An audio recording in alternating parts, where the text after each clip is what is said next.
Bu Elia. Oke. Baik Bapak dan Ibu, kita bertemu kembali ya di hari ke berapa ini? Ketiga ya. Ketiga ya, membersamai di pelatihan Auditor Halal angkatan 39 ya. Jadi Bapak Ibu, pagi ini kita akan mulai tepat jam 8 ya tentunya. Dan silahkan Bapak Ibu ya dipersiapkan perangkat kerjanya ya untuk mengikuti training hari ini ya. Yang belum sarapan mungkin bisa sarapan terlebih dahulu ya karena kita ini full ya full dari pagi sampai dengan sore ya sampai 17.30 hari ini. Nah, kemudian Bapak Ibu sebelum kita mengawali ya pelatihan pagi hari ini ada baiknya juga kita berdoa ya kita berdoa bersama-sama dengan membacakan umul kitab Al-Quran Al-Fatihah.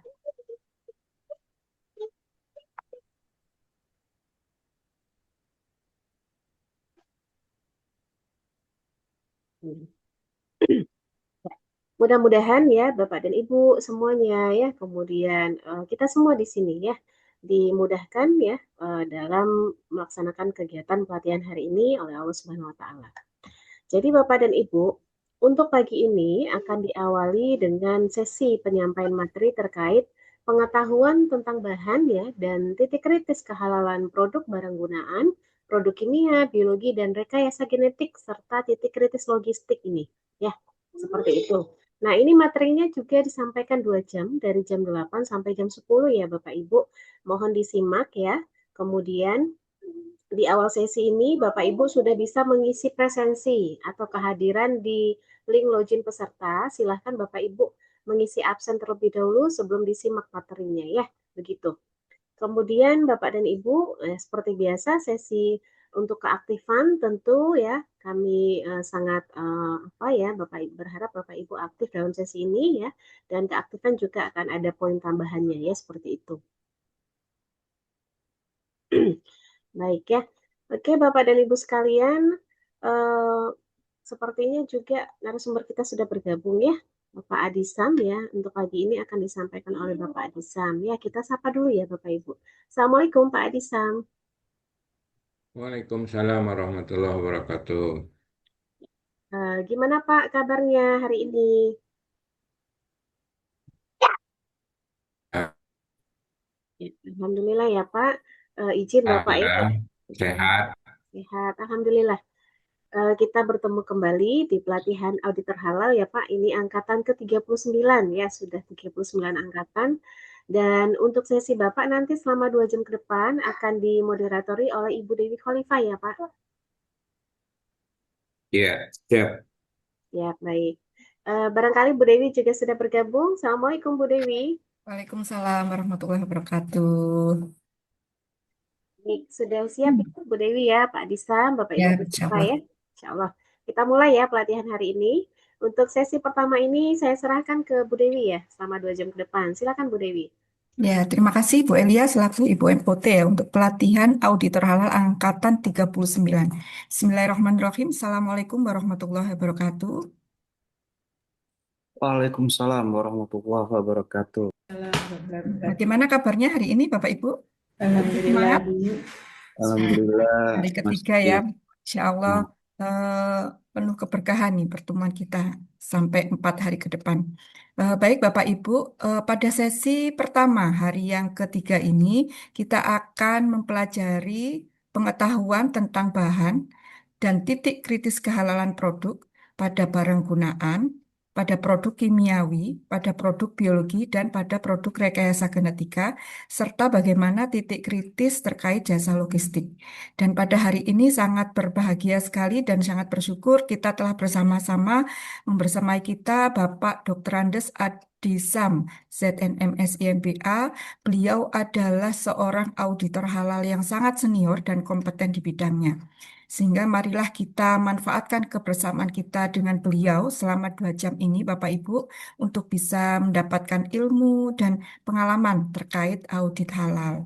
Baik, kita sapa dulu beliau, Bapak Adisam. Assalamualaikum, Bapak. Ya, Waalaikumsalam. Waalaikumsalam. Sehat tadi, Bapak. Nggih. Alhamdulillah. Alhamdulillah. Baik, Bapak.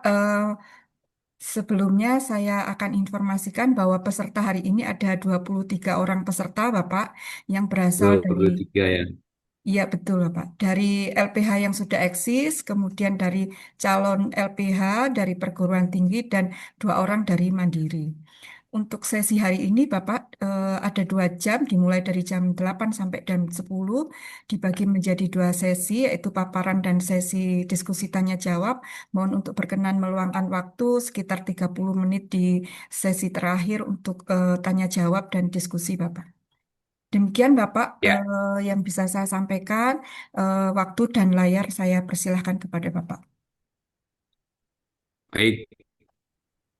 Terima kasih Bu Dewi atas waktu dan kesempatannya.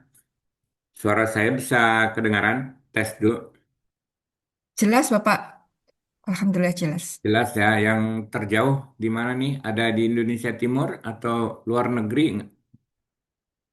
Insya Allah pada pelatihan hari ini luar negeri belum ada. Oh, belum ada ya. Ya. Oke, baik. Bismillahirrahmanirrahim. Assalamualaikum warahmatullahi wabarakatuh. Waalaikumsalam warahmatullahi wabarakatuh. Waalaikumsalam warahmatullahi wabarakatuh.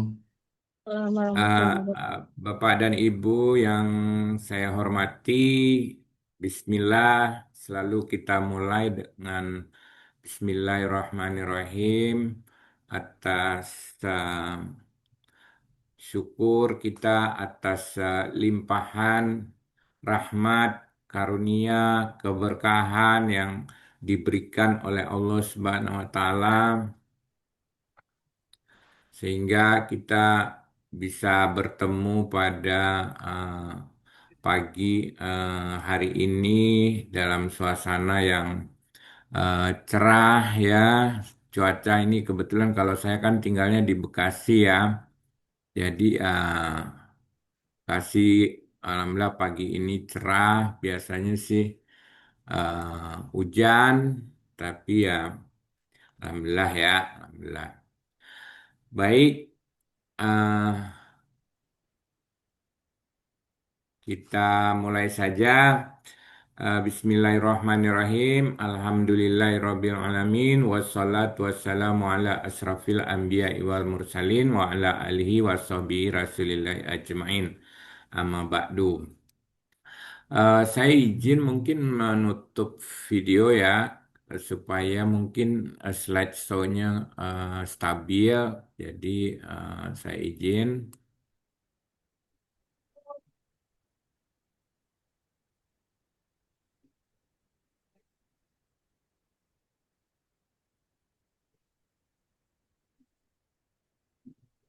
Oke, sudah kelihatan slideshow-nya? Jelas Bapak. Ampun Bapak. Oke, Bismillah. Agenda kita selama 2 jam, kita akan bersilaturahmi, berdiskusi ya. Tadi judulnya adalah pengetahuan ya. Jadi Bapak dan Ibu dalam 2 jam ini saya berbagi pengalaman, informasi terkait pengetahuan bahan dan itu sangat penting Bapak dan Ibu sebagai calon auditor ya. Karena auditor itu akan sangat menentukan sekali ya pada saat nanti ulama membuat keputusan. Saya akan bagi nanti per ini maksimum 10 menit ya supaya tidak terlalu lama karena bahannya cukup banyak yang harus kita diskusikan. Nah, Bapak dan Ibu, ini hal prinsip ya. Jadi, Bapak dan Ibu, hal prinsip, mohon sebagai calon auditor memahami prinsip dasar dan harus dijaga komitmennya bahwa auditor halal itu adalah beda dengan auditor-auditor yang lain. Mungkin ada ibu-ibu, bapak-bapak yang sudah menjadi auditor ISO 9000, auditor sistem manajemen lainnya, auditor produk ya. Kalau auditor halal, sandaran pertama ya, jadi kita harus betul-betul ada komitmen unsur syariatnya. Ya, karena auditor halal itu basic dasarnya adalah Al-Quran dan hadis serta ijtima ulama ya, atau keputusan ulama.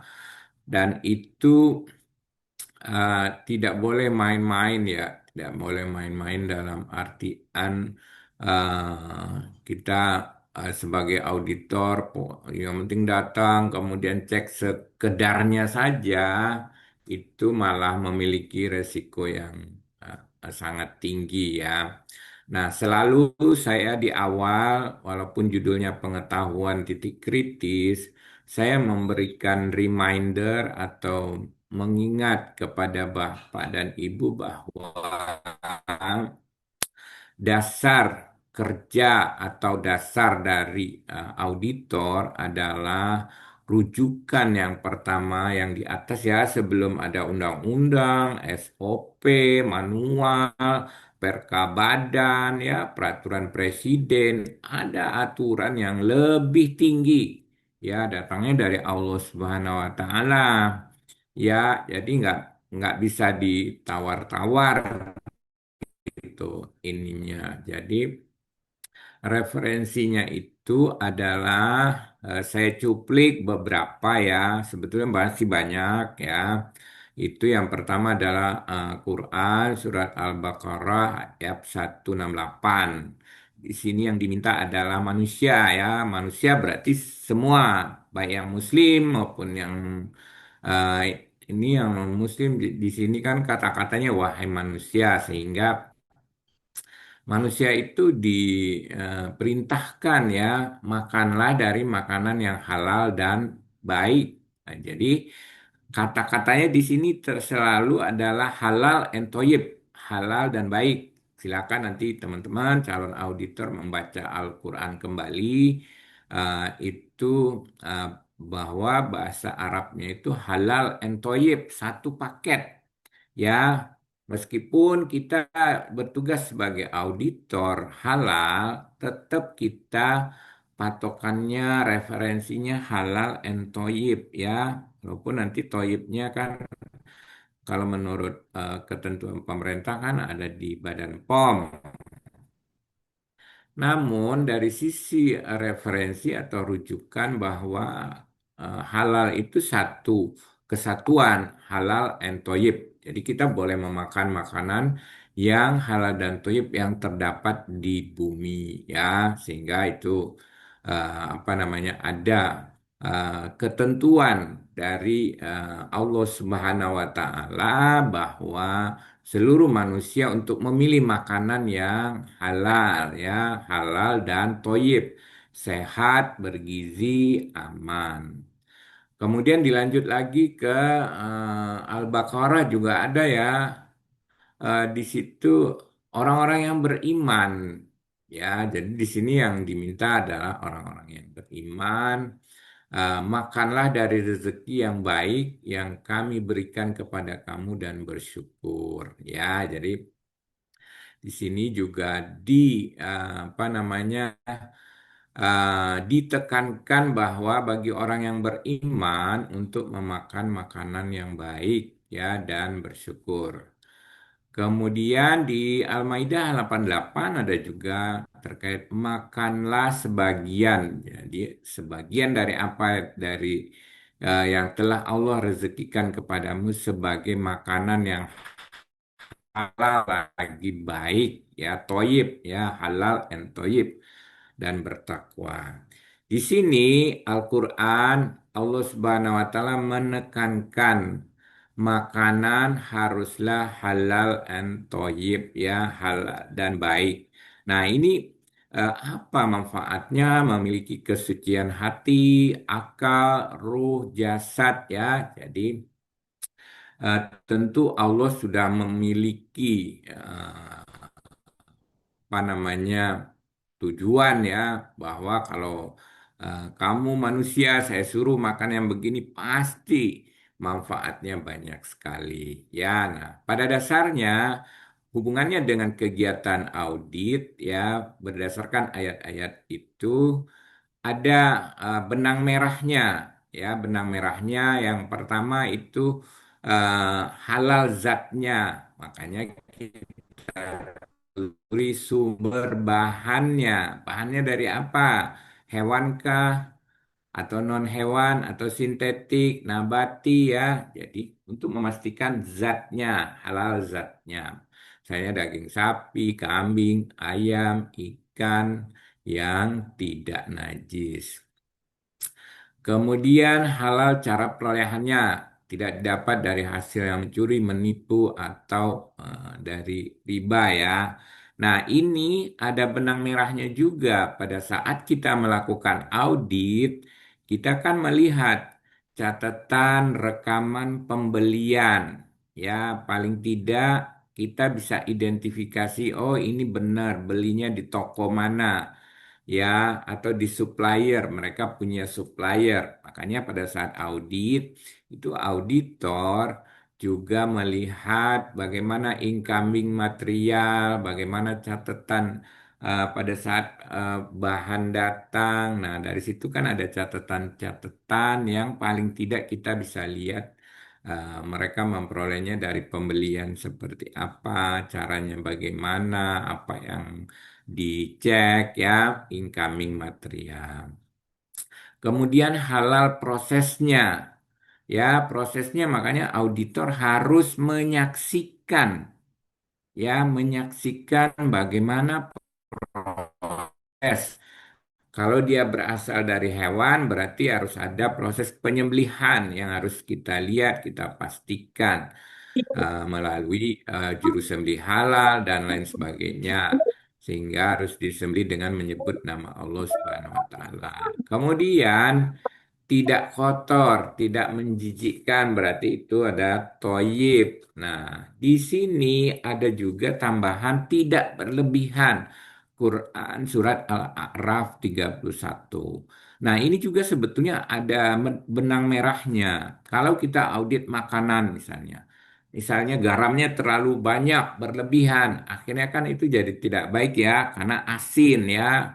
Nah, kalau garamnya kebanyakan nanti ada efek kesehatan bagi orang yang berdarah tinggi dan lain. Nah, ini salah satunya benang merah pada saat kita mengaudit. Oh, berarti kita harus melihat eh, seperti apa komposisi yang ideal khususnya terhadap zat-zat yang mungkin membahayakan. Jadi auditor halal, patokan yang harus kita selalu pegang adalah Al-Quran dulu karena memang ini perintah dari Allah Subhanahu wa taala. Jadi kita sebagai auditor harus amanah dan menjaga ya tidak bisa asal-asalan asal menjadi auditor hanya memanfaatkan waktu luang kemudian akhirnya ya, yang penting ada pekerjaan, nggak bisa. Saya berharap auditor memiliki pemahaman yang sama bahwa halal ini beda karena instruksinya, perintah atau referensi utama adalah dari Al-Quran dan hadis lebih tinggi dari undang-undang ataupun peraturan karena memang ini ada arahan atau perintah dari Allah Subhanahu wa taala.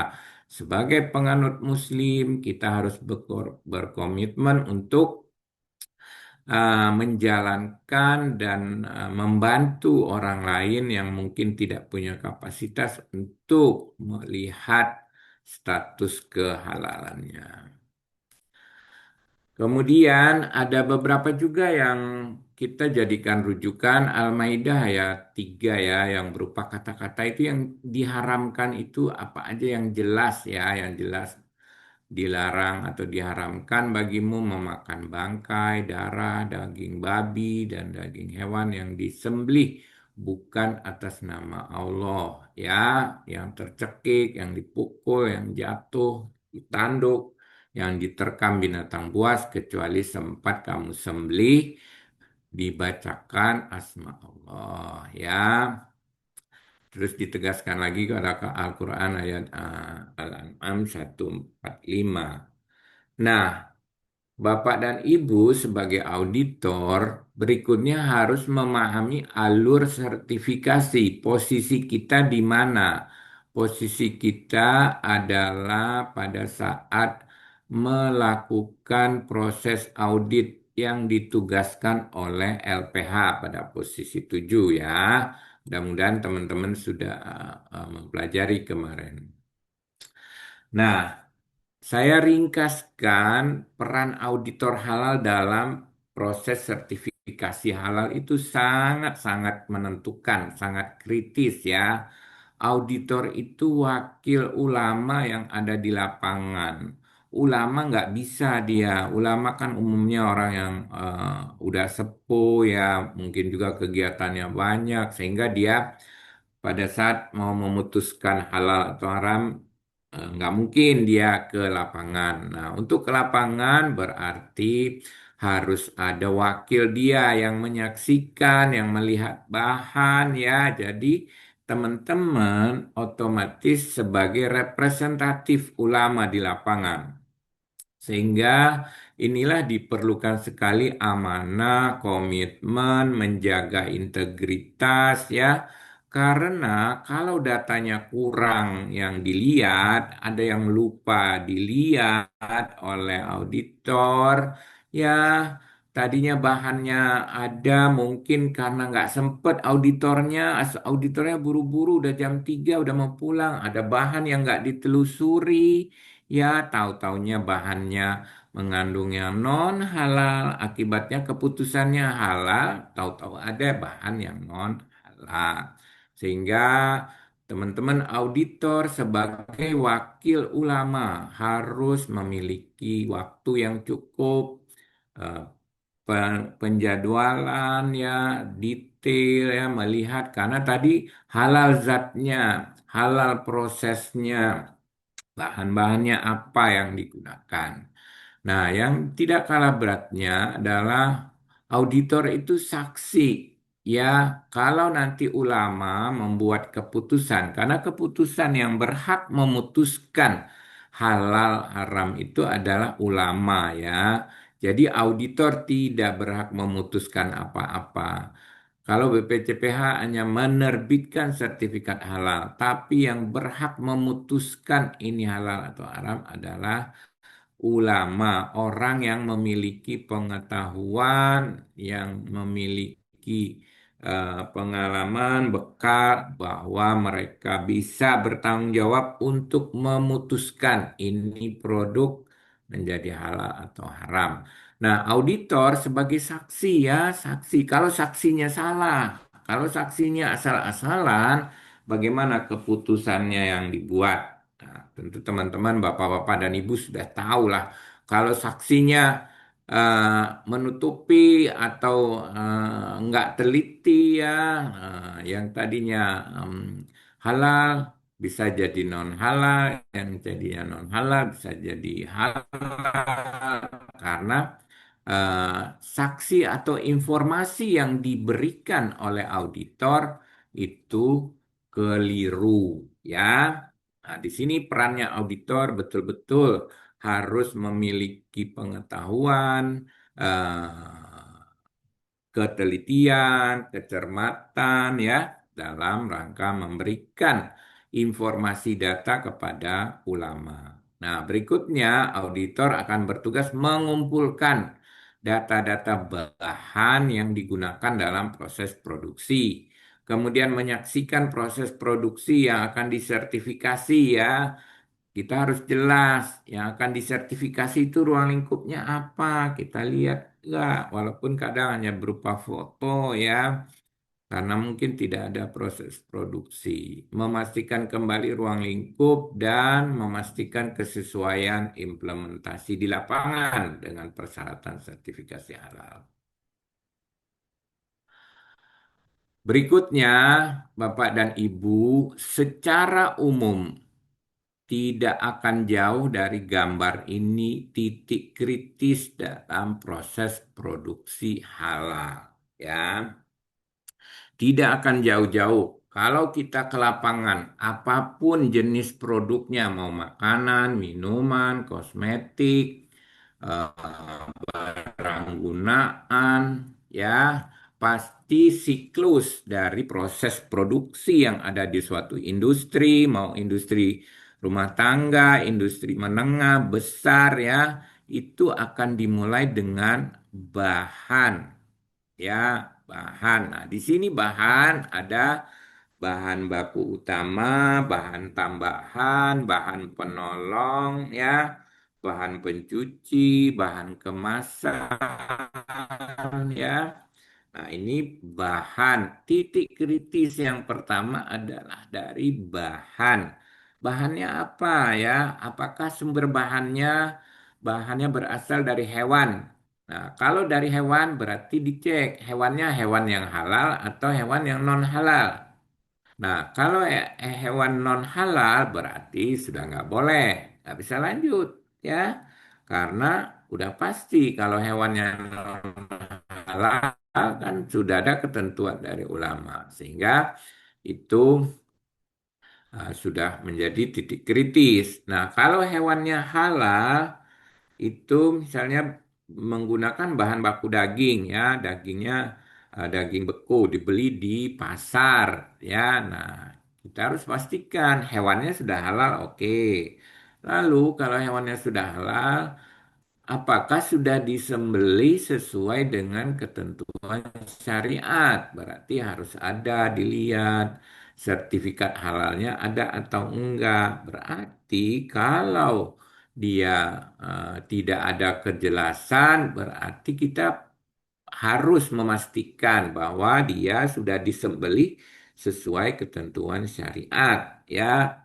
Jadi kalau hewannya halal kemudian ternyata tidak disembelih sesuai syariat, berarti masuk kepada Quran surat Al-Maidah tadi bahwa kita akhirnya memakan bangkai karena tidak disembelih sesuai dengan syariat Islam. Oke, itu bahan kalau dia dari hewan. Kemudian dari bahan nabati, ya, mungkin oke, tidak ada bahan yang berasal dari hewan, tapi berasal dari tumbuhan nabati. Misalnya minyak, ya, minyak apa namanya, sunflower seed misalnya. Ya. Nah, itu kan misalnya minyak kedelai, ya. Ya bahannya kan dari kedelai. Oke, bahannya kedelai. Tapi diprosesnya bagaimana? Jadi walaupun sudah ada di bahan, itu prosesnya apa bahannya nabati mengarah pada yang halal, tapi nanti titik kritisnya ada di proses ekstraksinya, ya. Sehingga ini perlu dukungan data sertifikat halal atau proses atau data-data pendukung lainnya. Kemudian kalau bahan sintetik, ya, itu bahan-bahan kimia yang dicampur, ya. Nah, itu kita sebagai auditor nanti harus menelusuri ini sintetiknya apa, bahannya dari apa saja, ya.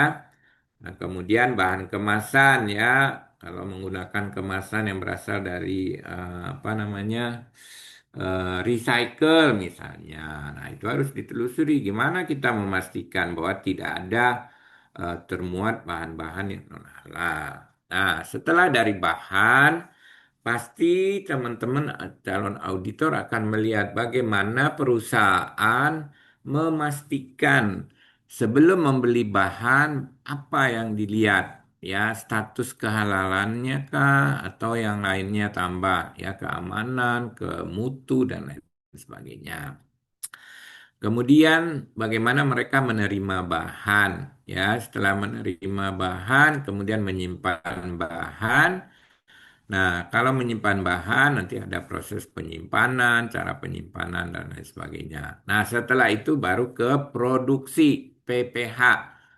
Nah, itu yang digunakan lain mana, fasilitas produksinya yang mana yang digunakan untuk proses produk yang akan disertifikasi. Makanya kita harus pastikan, harus lihat, ya.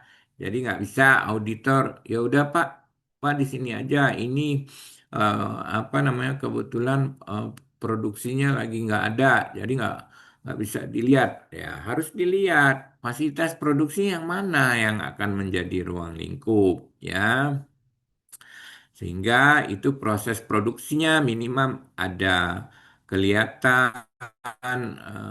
apa namanya mock atau proses demonstrasi bahwa ini prosesnya nanti di sini misalnya.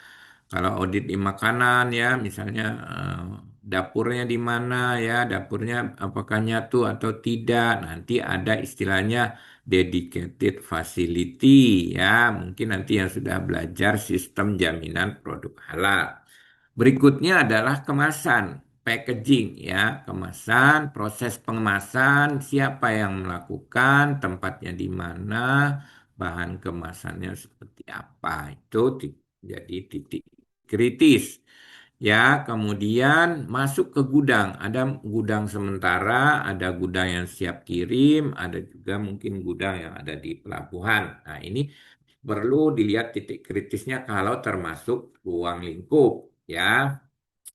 Berikutnya adalah transportasi, bagaimana penggunaan sarana transportasi. Nah, nanti untuk logistik itu agak berbeda memang, karena yang dipastikan adalah sistem penanganannya. Jadi bukan truknya yang disertifikasi ya, tapi adalah jaminan jasa transportasinya, bahwa dia menangani produk yang akan dikirim tidak terjadi kontaminasi, tidak terjadi tadinya yang halal menjadi haram, ya jadi lebih kepada jaminan jasa transportasi karena di dalam ruang lingkupnya adalah jasa transportasi. Kemudian ada retail ya, setelah dikirim kemudian dipajang ya, dipajang di retail, di toko. Nah, itu sistemnya seperti apa? Jangan sampai operatornya habis pegang daging babi nggak disucikan, kemudian dia pegang lagi daging sapi ya, akhirnya kan tadi bekas daging babinya masih ada ya, sehingga itu harus dipastikan bagaimana sistemnya di retail. Nah, semua produk itu tidak akan jauh dari siklus proses produksi halal yang akan menjadi titik kritis oleh auditor untuk memastikan di lapangan. Nah, sekarang kita masuk kepada barang gunaan. Barang gunaan ini cukup banyak ya, Bapak dan Ibu. Nah, yang pertama kelompok atau jenis produknya adalah sandang ya. Sandang itu ada pakaian, ada pakaian luar, pakaian dalam, kaos kaki, jaket, dan lain-lain ya. Kemudian ada penutup kepala ya, ada peci, ada topi, kerudung, helm, dan jenis penutup kepala yang lainnya. Kalau kita lihat definisi dan di skala industri TPT, tekstil dan produk tekstil itu berdasarkan Kemenperin 2010, itu tiga kelompok dia. Ada industri serat, ya, industri serat berarti dari seratnya, serat kapas, sutra, rami, dan seterusnya. Serat itu nanti dipintal menjadi benang. Benang itulah nanti yang akan dirajut atau ini lagi menjadi kain ya, kain ya, industri kain ya. Kemudian dari kain inilah di mana di kain itu nanti ada proses ya, printing, finishing, bikin rajutan ya atau ditenun ya. Nah, kemudian baru menjadi produk akhir yang berupa tekstil ya, garmen ya, pakaian jadi ya, yang udah jadi pakaiannya. Nah, skala industrinya tuh seperti itu. Jadi bahan-bahannya udah kita bisa identifikasi. Kalau dari sisi definisi, sandang itu sebetulnya adalah salah satu kebutuhan pokok manusia, yaitu yang primer ya, berupa pakaian, berfungsi untuk melindungi tubuh dari cuaca, memberikan kenyamanan serta keamanan bagi penggunanya. Ya, nah kalau dilihat titik kritis bahannya, yang pertama adalah bahan dasar pakaian itu adalah tentu dari kain ya. Ya, nah kain itu tadi kalau kain itu kan dari serat. Nah, serat itu ada serat alam seperti yang dari kapas, eh, serat tumbuhan lainnya seperti linen. Ada juga serat dari hewan ya, wool, sutra, atau ada serat sintetis seperti polyester dan lainnya yang banyak sekali jenis-jenisnya sekarang. Nah, di sini kita memastikan kalau berasal dari serat-serat apa binatangkah atau ini itu sudah ada ketentuannya. Sebetulnya ketentuan-ketentuannya sudah banyak sekali ya. Ada fatwa MUI, ya, ada ketentuan dari SJPH. Nah, nanti di situ Bapak dan Ibu sebagai calon auditor memastikan ya ini bahannya dari apa. Kalau dari hewan ya ada yang bersumber dari bulu domba misalnya itu paling populer untuk pakaian musim dingin, jaket atau selimut ya, atau ada yang dari sutra ya, dari ulat sutra ya supaya teksturnya itu berkilau, halus, kuat ya. Terus ada kalau di Kashmir itu ada kambing Kashmir ya. Seratnya yang mewah, sangat lembut, ringan dan hangat. Kemudian ada kambing Anggora juga serat itu kuat. Kemudian serat dari bulu alpaka ya yang lembut, hangat. Kemudian ada serat dari kelinci Anggora ya. Kemudian ada bulu unta. Itu biasanya untuk di daerah Timur Tengah ya. Ada rambut kuda ya. Bisa jadi itu menjadi bahan baku ya. Kemudian ada serat dari kulit. Ada kulit sapi, kulit buaya, domba yang sering diolah menjadi bahan pakaian kulit ya, jaket, tas ya. Kemudian ada jaring laba-laba. Nah, yang paling umum digunakan ada kapas, linen, wool, sutra, rayon, polyester, ada juga yang dari bambu ya. Kemudian ada dari selulos dan kayu beech ya itu.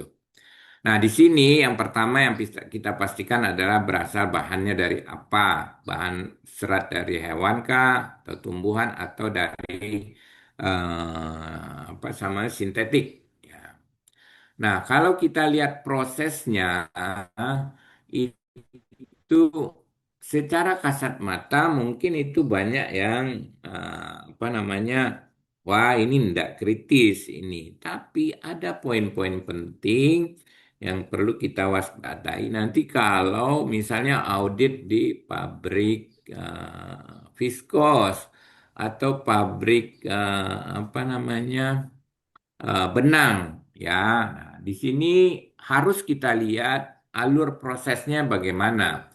Di sini misalnya dari kapas itu dicuci, kemudian menjadi benang, kemudian baru ditenun, jadilah kapas tenunan.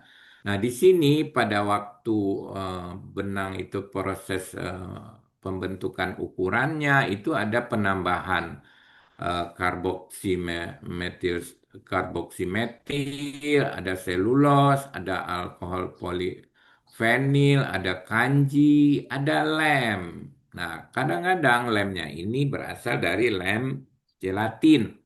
Nah, gelatin itu ada potensi berasal dari hewani. Ya, sehingga ini perlu kita pastikan sebagai auditor. Makanya auditor sebelum berangkat ke pabrik atau ke tempat pelaku usaha, mestinya udah tahu alur prosesnya kayak gimana ya, titik kritisnya di mana. Karena nggak mungkin kita akan belajar di tempat pelaku usaha. Itu namanya bukan audit ya. Jadi, teman-teman, itu perlu persiapan ya untuk melakukan telaah flow proses. Ini juga nanti kaitannya dengan denah lokasi. Makanya jangan lupa sebelum berangkat harus tahu denah lokasinya gimana, denah produksi, gudang di mana, line produksi di mana ya. Nah, nanti bisa dihubungkan dengan proses ini. Nanti dia pencucian. Kalau dilihat denah lokasi ini pencuciannya di sebelah mana denahnya. Sehingga kita perlu alur proses produksi dan denah lokasi untuk bahan kita. Pada saat kita di lapangan, kita sudah tidak nyari-nyari lagi ya. Jadi auditor itu memang memerlukan waktu, memerlukan persiapan. Nggak bisa kita sebagai auditor datang ke lapangan tanpa persiapan apa-apa, tanpa tahu, oh ini yang akan kita audit prosesnya kayak gimana. Kalau belajarnya itu di lapangan, saya yakin itu nggak cukup waktunya. Oke, kita lanjut. Berikutnya, jenis produk untuk barang gunaan ini ada aksesoris, ya. Aksesoris itu ada cincin, jam tangan, ada anting, gelang, pengikat rambut, ikat pinggang, dompet, tas, sepatu, sandal, bingkai kacamata, bros, kalung, dan aksesoris lainnya. Nah, umumnya di sini yang perlu kita pastikan adalah tentu bahan ya. Bahan misalnya cincin, cincin dari logam mulia berarti itu tidak kritis ya. Ada yang emas, perak, platina, ada juga yang baja anti karat, krom ya misalnya, perunggu, kuningan ya, kemudian ada juga yang titan ya. Nah, kemudian baru ada tambahan-tambahan bahan non logam ya, bahan imitasi fashion, ada manik-manik, kulit mutiara, benang sintetis. Ini titik kritisnya di bahan. Kemudian bahan jam tangan, umumnya ada kerangka dan tali ya. Nah, yang populer umumnya dari stainless steel. Di situ ada anti karatnya. Nah, kita bisa lihat. Kalau dia bahannya titanium itu dia akan kuat. Atau ada juga yang dari karet, kulit, ya. Kemudian bahan-bahan yang dari kayu, ya. Nah, ini perlu dipastikan sumber bahan apakah ada potensi terkontaminasi atau saat proses dengan bahan yang non halal. Kemudian anting, anting umumnya dari logam mulia ya, atau kerajinan tangan. Nah, ini mungkin tidak banyak yang kritis. Gelang ya, kalau gelang itu sangat beragam ya, ada yang dari logam mulia, emas, perak, platina ya. Kemudian tambah ada manik-maniknya, batu alam hingga tali temalinya itu ada satin, kulit juga ada, karet juga ada, gioknya juga ada. Nah, di sini titik kritis yang pertama sekali yang harus kita pastikan adalah di bahan, termasuk bahan apa namanya penutup rambut ya atau pengikat rambut ya, jenisnya scrunchie ya, itu terbuat dari kain, ada kain satin, katun ya, ada juga yang dari eh, karet elastis. Berikutnya ada ikat pinggang ya. Ikat pinggang umumnya kan dari kulit ya. Kulit asli bisa dari sapi, ada yang dari ular, kambing, ada juga yang dari kulit sintetis ya, dari kain juga ada. Ada yang dari sintetik, dari nilon, ada juga stainless steelnya. Berarti itu bahannya. Nanti baru proses pembuatannya yang kita pastikan di titik kritis. Kemudian dompet, ada yang dari kulit asli sapi, ada yang kulit sintetis ya, serta ada kainnya. Kemudian tas, ada yang dari sintetis, ada juga yang dari bahan parasut ya. Nah, itu bahannya kita pastikan itu tidak mengandung bahan yang non halal, kemudian baru diproses. Sandal misalnya, umumnya ada sandal dari apa namanya karet ya, atau ada juga yang dari kulit. Kulitnya juga ada kulit sintetis ya, dari PVC, ada dari spon, ada dari ban bekas ya. Nah, itu ada polivinil klorida. Kemudian di sandal tuh kadang-kadang ada solnya ya. Tapi perhatikan lagi mana yang utama yang bersentuhan dengan kulit ya. Kemudian bros dan kalung wanita ya itu bervariasi ada manik-manik. Kemudian ada bahan sepatu ya. Kalau sepatu itu ada kulit yang asli terbuat dari kulit hewan, ada kulit sapi dan domba, kambing ya. Kemudian ada juga yang dari karet ya, dari microfilter ya. Nah, yang juga ada bingkai kacamata ya, logam dan plastik. Itu bisa ada yang dari titanium, kemudian ada stainless steel. Nah, di sini kita bisa membuktikan bahwa tadi referensi ayat Al-Quran tadi bahwa kalau kita menelusuri tujuannya apa. Misalnya kacamata ya, memang kacamata itu kalau kan kita pakai terus. Kalau ada bahan yang non halal kan nempel terus tuh di eh, ini sehingga ada potensi terkontaminasi najis. Berikutnya adalah perbekalan kesehatan rumah tangga, jenis produknya ya. Perbekalan kesehatan rumah tangga ini ada tisu ya. Tisu itu ada kapas kecantikan, tisu wajah, tas wajah, cotton bud ya, jenis-jenis tisu lainnya. Kemudian ada sediaan untuk cuci ya, kadang-kadang ini masuk juga ke kategori produk kimia, tapi masuk juga ke PKRT. Di sini ada sabun cuci, deterjen, pelembut, pemutih kain ya. Nah, ini nanti kita pastikan bahannya. Kemudian ada pembersih. Ada pembersih peralatan dapur ya. Kalau Bapak dan Ibu lihat, sekarang itu banyak sekali pembersih-pembersih yang dijual online. Nah, ini perlu dipastikan bahan dan prosesnya. Pembersih lantai, pembersih karpet, termasuk penjernih air ya, sabun cuci tangan. Nah, titik kritisnya kalau tisu umumnya kan dari serat ya, ada serat selulosa dari kayu, ada dari bambu, atau ada juga dari kertas daur ulang yang diputihkan. Nah, ini perlu dipastikan ya. Tisasa dari polyester ya, atau ada campurannya dengan rayon. Kapas juga terbuat dari serat alami ya, dari genus Gossypium, kemudian apa bisa dari bersumber lainnya.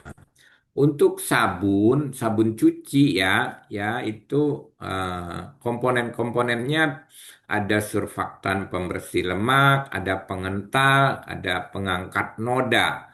Nah, ini makanya perlu orang yang memiliki ilmu dan pengetahuan terkait bahan-bahan sintetik kimia ya. Memang mungkin bahannya kelihatan seperti bahan kimia, tapi ada proses yang perlu kita pastikan. Di dalam sabun Saya cuci itu udah ada saya udah komponennya, upload pengental, ini ada harus diupdate. pengangkat Oh, noda, itu udah ada bisa. penambah busa, pewangi, pewarna, dan air. Kemudian ada deterjen ya. Deterjen juga mengandung tadi ada bahan utamanya, ada buildernya, ada pembangun ya, soda as atau STTP ya, ada yang untuk melunakkan air, kemudian ada pendukung dan pewarna serta pewangi ya. Jadi walaupun dia bahan kimia, tapi kok jadi wangi karena itu ditambahin pewangi dan pewarna. Nah, itu dari sisi bahan ya, ada bahan pengisinya juga seperti natrium sulfat. Ada juga bahan pemutih ya dari jenis klorin, natrium hipoklorit, sodium perkarbonat ya, kemudian ada baking soda yang dari bahan alami, cuka. Nah, ini dari sisi titik kritis bahan ya. Kemudian ada pelembut pakaian, misalnya ada softener base. Kita harus paham ini komposisinya apa, tambahannya dari fiksatif atau bukan, ada metanolnya kah, pewarnanya dari apa, sehingga kita harus memahami bahan-bahan yang ada di dalam produk tersebut dan potensi ditambahin bahan-bahan yang non halal. Kemudian jenis produk perbekalan kesehatan rumah tangga yang lain ada produk perawatan bayi ya, botol susu, popok bayi ya, penyerap ASI, kemudian ada antiseptik dan disinfektan, ada kelompok pewangi ya, pewangi ruangan, pewangi mobil ya, ada pestisida rumah tangga dan peralatan eh, kesehatan PKRT lainnya. Nah, untuk yang empat, produk perawatan bayi ya, itu ada sampo, minyak telon, lotion, bedak, ya, handuk. Nah, itu perlengkapan mandi untuk bayi. Nah, itu perlu kita telusuri bahannya. Pasti tadi bahannya dari serat, kalau dia kain ya. Kemudian kalau dari sintetik, sintetiknya apa, jenisnya ya. Itu titik kritis bahan. Kemudian perawatan kulit, ada pelembab, ada sunscreen, ada minyak bayi ya, minyak baby, ada perlengkapan makan bayi, ada botol susu, dot, pompa ASI ya, makanan bayi itu perlu dipastikan bahannya apa yang digunakan, perlengkapan tidur, nah termasuk perlengkap perawatan ibunya ya. Pasca melahirkan, ada baju menyusui, ada bra menyusui, ada korset. Nah, ini kan balik tadi ke sumber bahan yang digunakan oleh. Nanti ada kelompok vitamin, ini mungkin bisa masuk nanti kepada kelompok kosmetik, apa, farmasi dan produk kosmetik juga ada suplemen kesehatan. Berikutnya antiseptik ya. Antiseptik ini banyakkan adalah bahan kimia yang digunakan untuk mengendalikan mikroorganisme ya. Jadi bapak-bapak yang orang kimia, farmasi, biologi ataupun yang lainnya itu bisa paham. Oh, antiseptik itu titik kritisnya adalah di bahan dan proses. Kadang-kadang ini ada unsur bahaya ya. Nah, ini perlu dipastikan tadi. Ya, antiseptik dirancang untuk pada kulit, luka, dan membran mukosa ya. Kemudian ada eh, cakupan-cakupan mengenai disinfektan. Ya, disinfektan itu aktivitas antimikroba, kemudian contoh-contohnya ada senyawa kuartener amonium, ada formaldehid, ada pemutih klorin. Nah, ini harus dipelajari pada saat Bapak dan Ibu sebelum berangkat ke factory harus memahami bahan-bahan ingredient yang digunakan, supporting dokumen, alur proses produksi dan denah lokasi. Pewangi juga ya. Kalau pewangi itu ada unsur utamanya adalah zat pewanginya, kemudian ada zat pengikat dan zat pelarut. Ya, nah komponen utama dari essential oil biasanya ya, ada bahan dasar alam yang diekstrak dari tumbuh-tumbuhan. Nah, meskipun ya saya pernah audit tuh ekstrak apa namanya bunga ya, ekstrak bunga.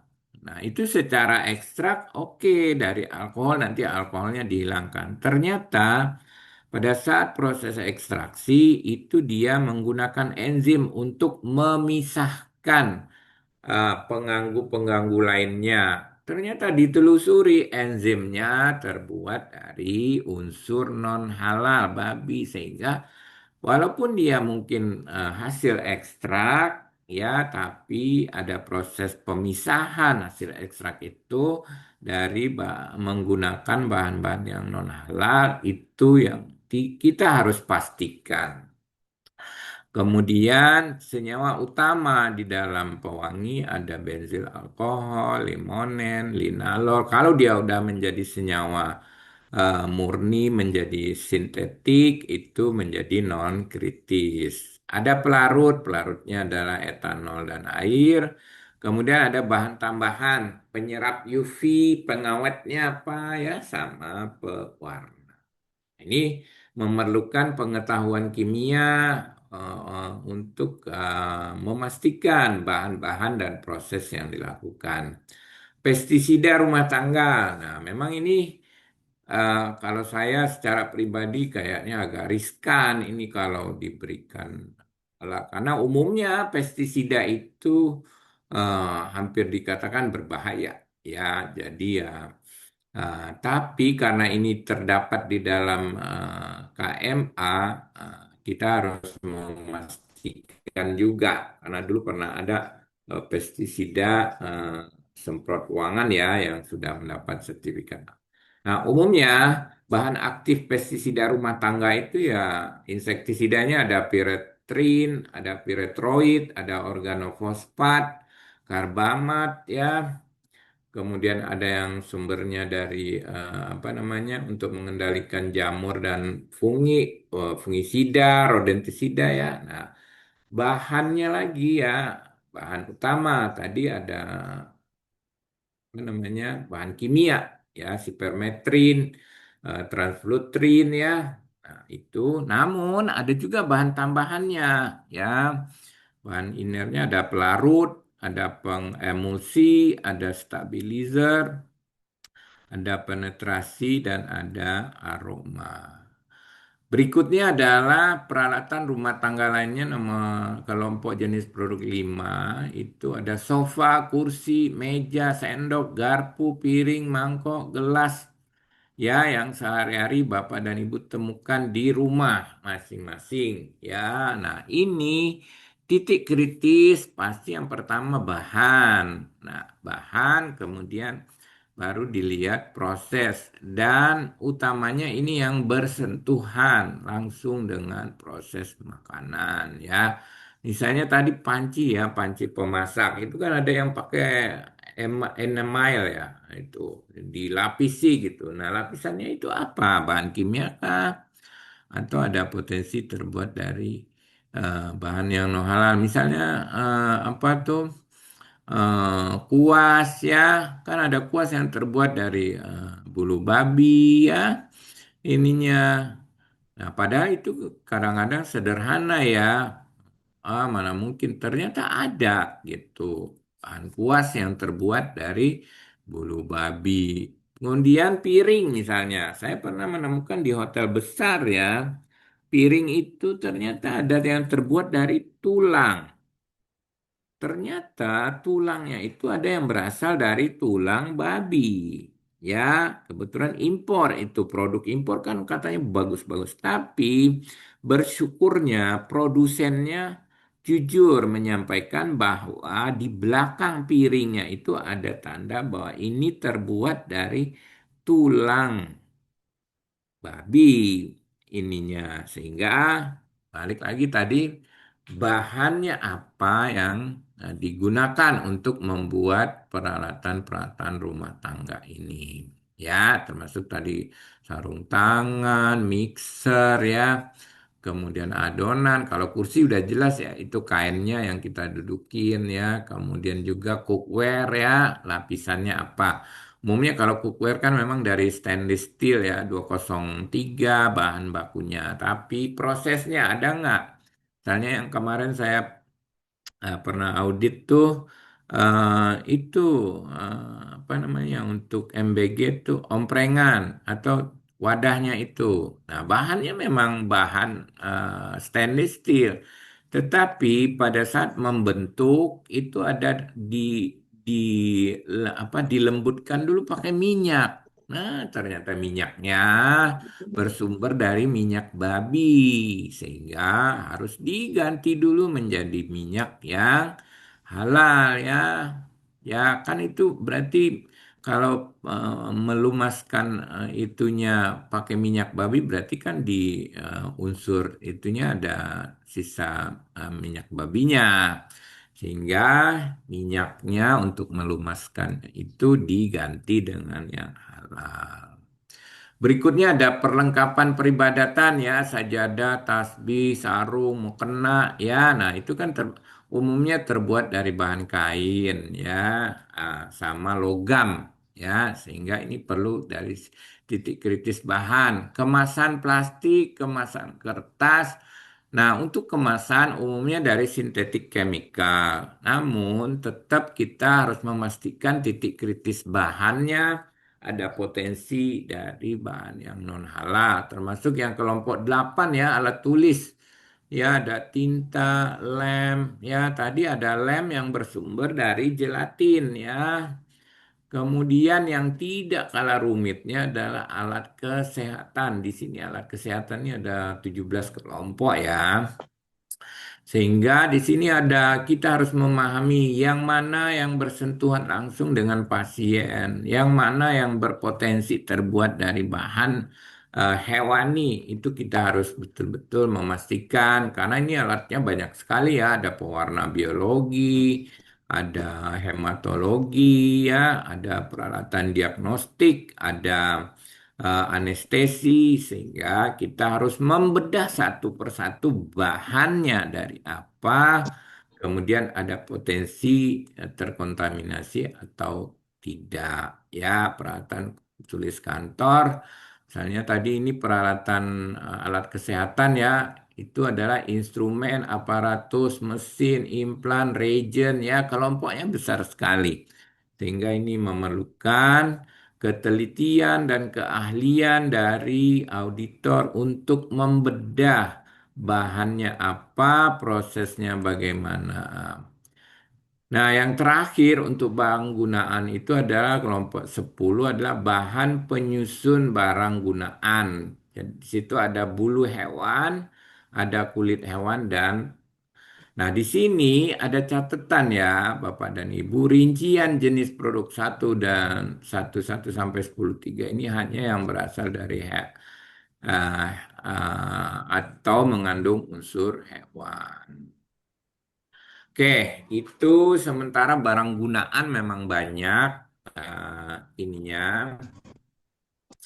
Kelompok produknya banyak, namun itu perlu kita pastikan secara detail mengandung bahan yang berpotensi terbuat dari bahan halal. Karena jam 9 kita istirahat 5 menit bagi Bapak dan Ibu yang mau ke belakang sambil saya membaca pertanyaan. Ya, silakan yang mau ke belakang atau yang mau ke kamar mandi. Ya, ini ada pertanyaan nggak nih di chat?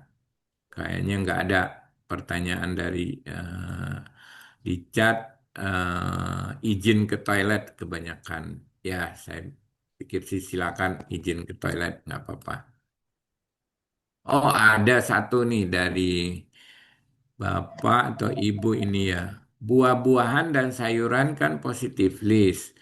Tetapi bagaimana jika pada praktek penanamannya digunakan pestisida yang terbuat dari urin kelinci? Nah, sebagai auditor, kita tidak akan tahu pestisida apa yang digunakan, lalu bagaimana solusinya. Oke, sebagai auditor kan kita udah terima tadi beli sayuran. Nah, pada saat produsen atau pelaku usaha beli sayurannya atau beli buahnya, kan dia punya persyaratan. Ada nggak di situ dipersyaratkan harus bebas pestisida ya, ah, harus tidak mengandung jenis-jenis ini. Nah, memang kalau eh, produk kita ekspor keluar, aduh pestisidanya itu ketatnya minta ampun ya. Wah, harus syarat ini, harus syarat itu, mengandung 0,000 sekian aja bahan tertentu. Wah, nggak bisa masuk ke negara lain, ke negara mereka, itu ya. Tapi kalau di Indonesia kan memang belum seketat itu peraturannya. Namun, sebagai auditor, tugas kita memastikan bahwa itu asal muasal bahannya dari mana, dia apa namanya memprosesnya seperti apa. Nah, proses sebelumnya kalau memang Bapak dan Ibu nggak yakin, wah ini ada potensi misalnya dari bahan non halal, ya. Nah, itu bisa dilakukan dengan pengujian laboratorium mengandung DNA eh, babika di dalam sayuran atau bahan baku yang kita curigai belum eh, memenuhi persyaratan. Tuh ininya. Eh, Bagi yang mau bertanya langsung, silakan. Satu, oh ada Pak Arif dari Hidayatullah Rice Hand. Silakan Pak Arif. Baik, terima kasih Pak Adi. Mohon izin bertanya karena ini terkait dengan saya baca pewarna ya. Rata-rata kan makanan-makanan itu juga ada yang memakai pewarna. Ya, Ada kasuistik ya, pewarna yang menggunakan pewarna dari kain atau pewarna tekstil gitu ya. Itu gimana ya. kita menyikapinya sebagai auditor, Pak Adisam? Nah, pada saat Bapak mengaudit makanan kan, ya, makanan itu bahan bakunya apa? Beli pewarnanya. Bapak kan waktu kita ke lapangan, kan dia kasih pewarna apa aja yang dia gunakan. Misalnya ponco 4R, yellow metanil yellow ya, misalnya ya. Nah, itu kan Bapak nanti lihat di lapangan ya, metanil yellow yang seperti apa yang mereka gunakan. Ya, kemudian Bapak harus pastikan itu jenis pewarna yang digunakan itu bukan pewarna yang dilarang. Kalau yang dilarang udah pasti. Kalau saya sebagai auditor, oh ini nggak bisa dilanjutkan menggunakan pewarna yang dilarang.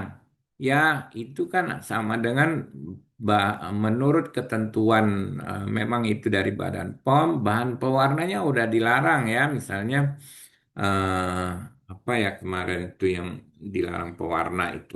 Kalau dilarang ya nggak bisa. Kita sebagai auditor harus memberikan informasi. Wah ini nggak bisa Bu. Harus diganti dengan pewarna yang positif list ininya. Jadi Berarti masuk itulah ke tadi. temuan ya, Pak Adi. Hah? Masuk ke temuan itu berarti, temuan. Oh iya, Dicatat di kita temuan harus kan? kita harus sampaikan. Kalaupun kita apa namanya harus diganti menjadi pewarna yang ini pewarna yang diizinkan ya karena itu kan membahayakan karena di dalam ketentuan dan persyaratan apa sertifikasi kan ada bahwa bahan tidak boleh mengandung bahan yang berbahaya itu di klausul berapa di klausul 2 ya kalau nggak salah tuh ininya tidak boleh bahan yang digunakan tidak boleh mengandung bahan yang berbahaya itu sudah ada kata-kata eh, di persyaratan sistem jaminan produk halal.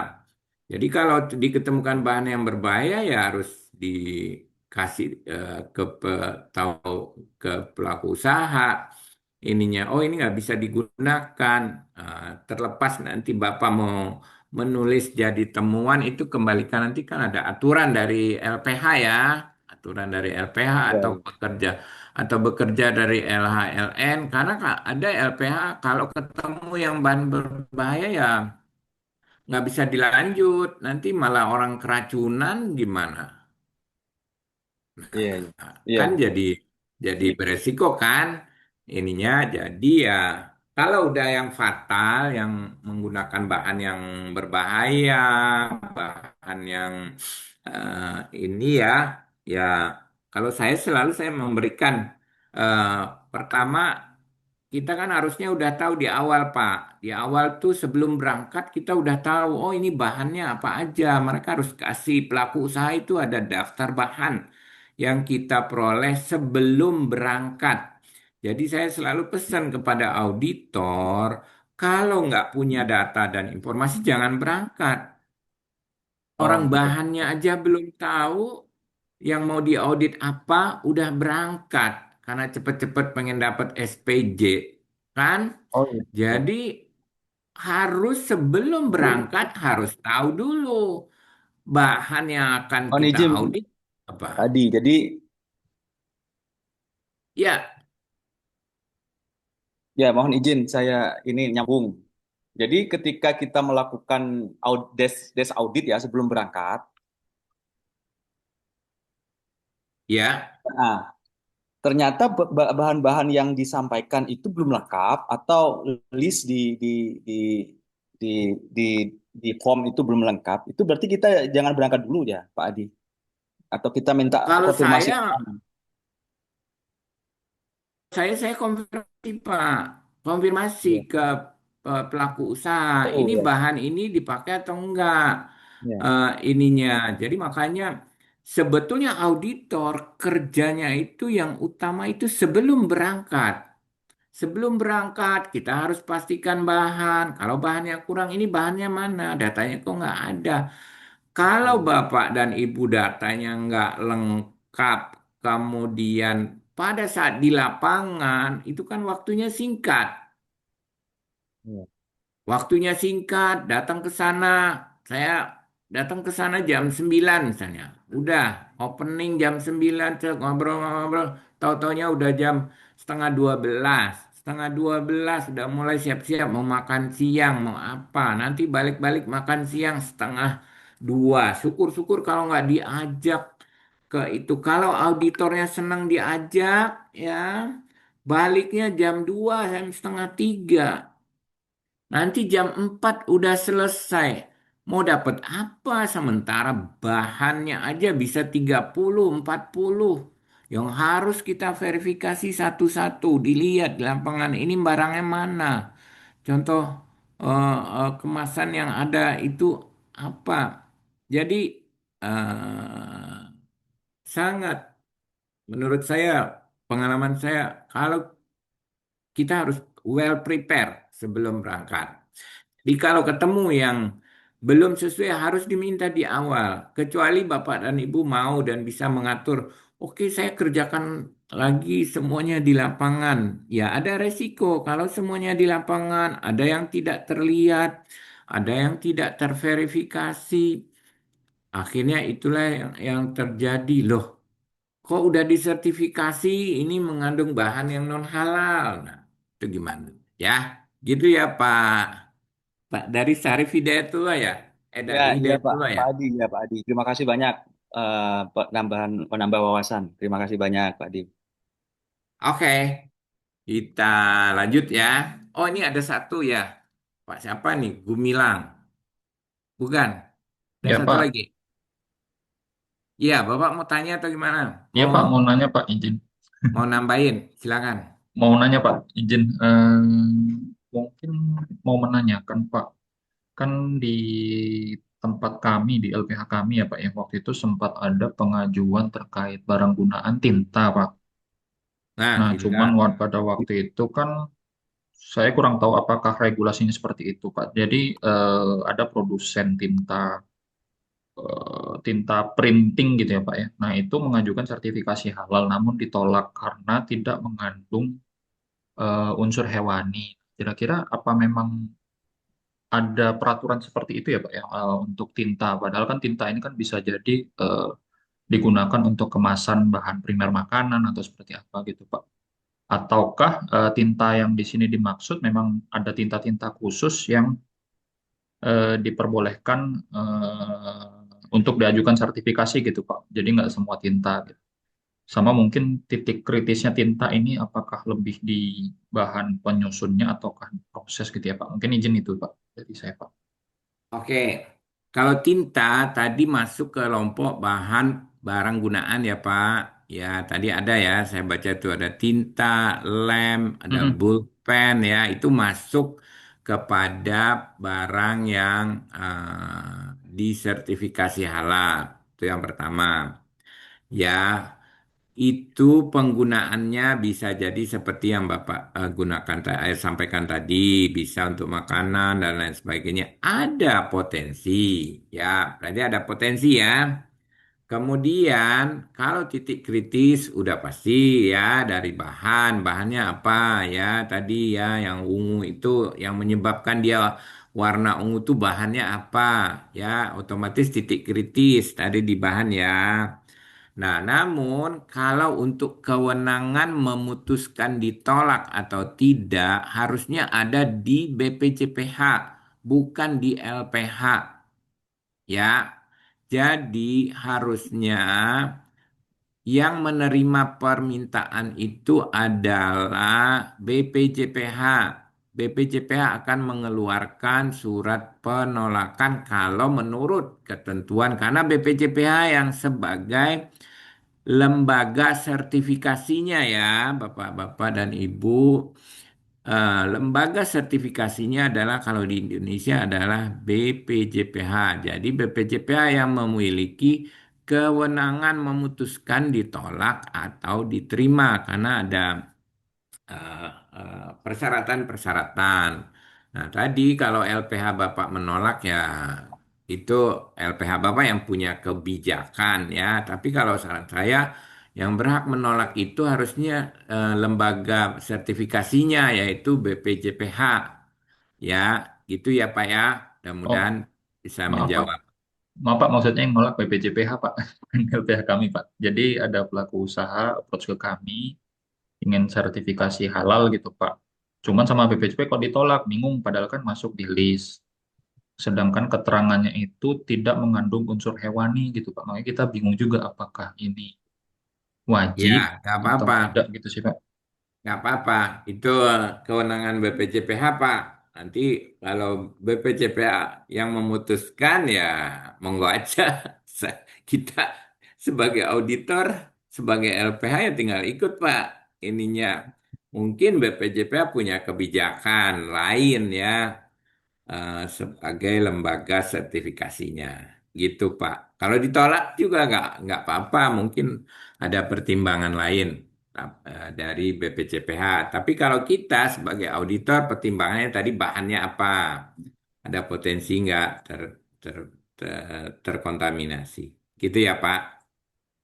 Baik Pak, Mas, makasih Pak. Pak Sam, saya bertanya Pak Sam. Oh, Saya, masih ada satu orang. Pak ya. siapa?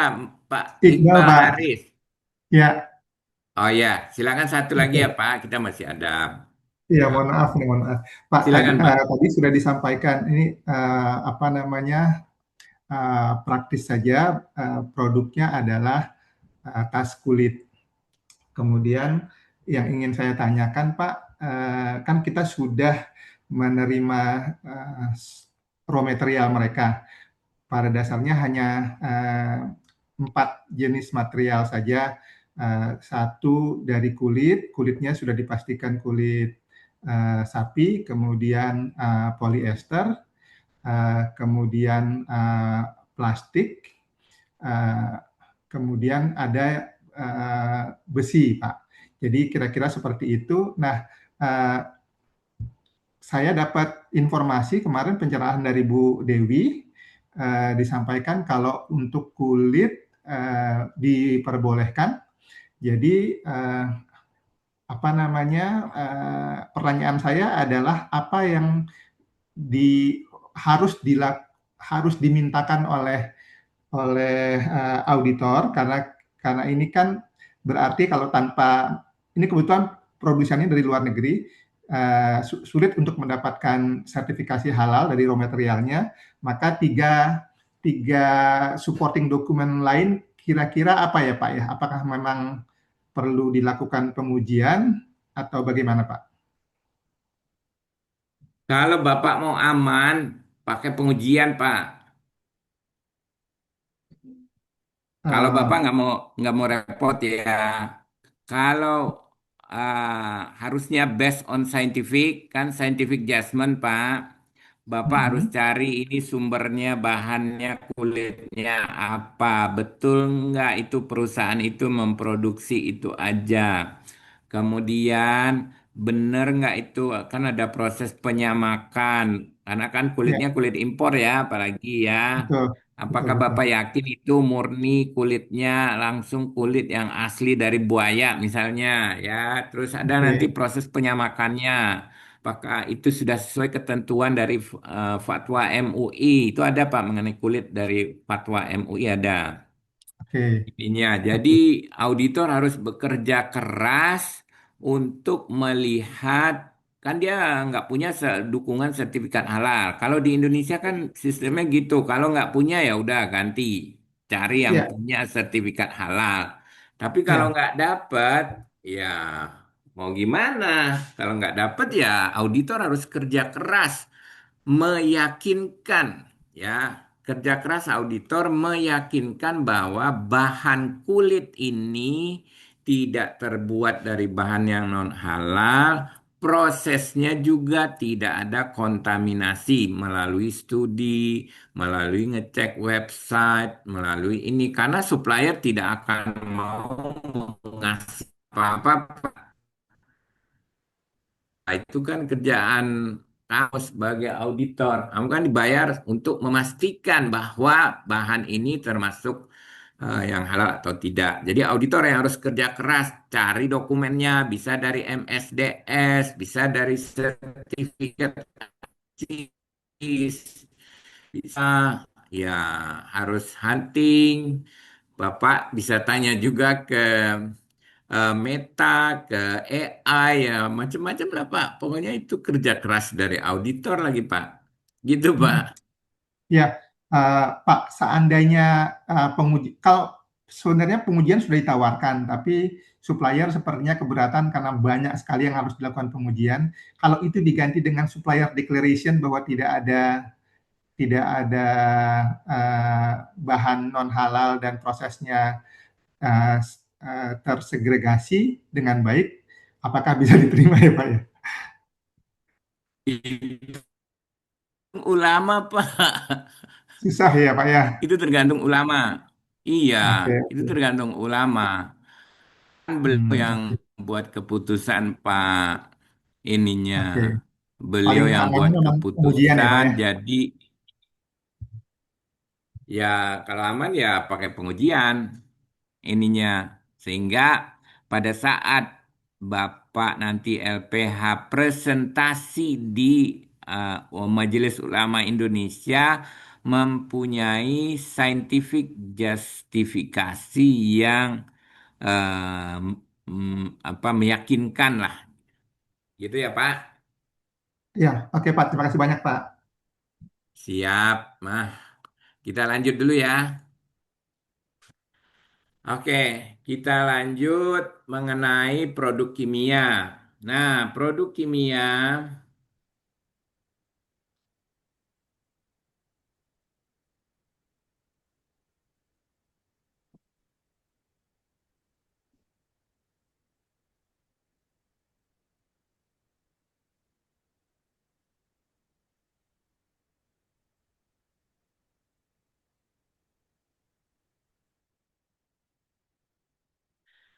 oke,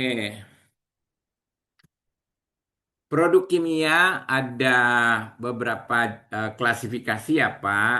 Ada pertama bahan penolong ya. Bahan penolong di sini ada bahan pemucat, pencuci atau pengelupas kulit, bahan penjernih, bahan penyaring, absorban atau bahan penghilang warna ya. Kemudian ada ekstrak tumbuhan, ada kitin, kitosan, polipropilen ya. Kemudian kelompok yang klasifikasi yang ketiga ada enzim, ada rennet, glukosa oksidase ya, lipase, fosfolipase ya dan seterusnya. Itu banyak sekali jenis-jenis enzim, ada papain. Nah, titik kritis yang pertama sudah pasti bahan ya Pak, sumber ya, sumber bahannya dipastikan dulu ya. Enzim atau renetnya sumbernya dari mana? Ada yang berasal dari hewan, hewannya non halal, misalnya dari sumber monyet kah, hati monyet atau sumber dari hewan-hewan yang non halal itu harus dipastikan. Kalau papain itu kan dari pepaya, berarti sumbernya oke non halal. Lalu setelah ada sumber kan itu ada proses ekstraksi enzimnya. Nah, ekstraksinya pakai apa? Memang ini harus memerlukan orang kimia, biologi atau farmasi ya yang mengaudit yang bahan-bahan yang terkait chemical process. Nah, setelah diekstraksi, itu kan udah dapat hasil ekstraksi. Nah, ekstraksinya itu pakai apa bahannya? Itu menjadi titik kritis lagi. Nah, setelah dapat ekstraksi, dia kan masih banyak campuran, ya, masih banyak campuran yang lain, sehingga campurannya itu harus dipisahkan. Ya, nah campurannya dipisahkan pakai apa? Ada lagi dia pakai enzim pula. Nah, berarti enzimnya harus kita telusuri ini enzimnya sumber dari mana. Enzim yang bantu untuk memisahkan impuritis-impuritis. Kalau tadi ya, tapi kalau enggak ya tergantung nanti prosesnya. Nah, setelah diisolasi, kemudian dipisahkan, kemudian baru dimurnikan. Ya, ada prosesnya lagi. Ya, kan masih ada tuh residu-residu impuritis dimurnikan. Proses pemurniannya bagaimana? Apakah itu secara fisik atau ada tambahan lain atau diekstraksi atau disentrifius? Itu tergantung nanti jenisnya masing-masing. Nah, setelah dimurnikan nanti diambil disimpan lagi. Itu di mana? Apakah ada media lagi atau dia sendiri saja? Itu dilihat lagi prosesnya. Setelah itu baru nanti kan baru dapat biangnya ya. Nah, diperbanyaknya seperti apa kalau itu memerlukan perbanyakan ya. Itu pakai apa? Prosesnya perbanyakannya seperti apa? Kemudian baru disimpan di wadah-wadah yang sesuai itu wadahnya bagaimana sehingga itulah jadi produk akhir yang dijual ke konsumen. Nah, prosesnya cukup panjang dan ada beberapa titik kritis mulai dari sumber bahan baku awal termasuk bahan tambahan, bahan penolong yang digunakan. Itu titik kritis untuk kelompok enzim yang utama sekali adalah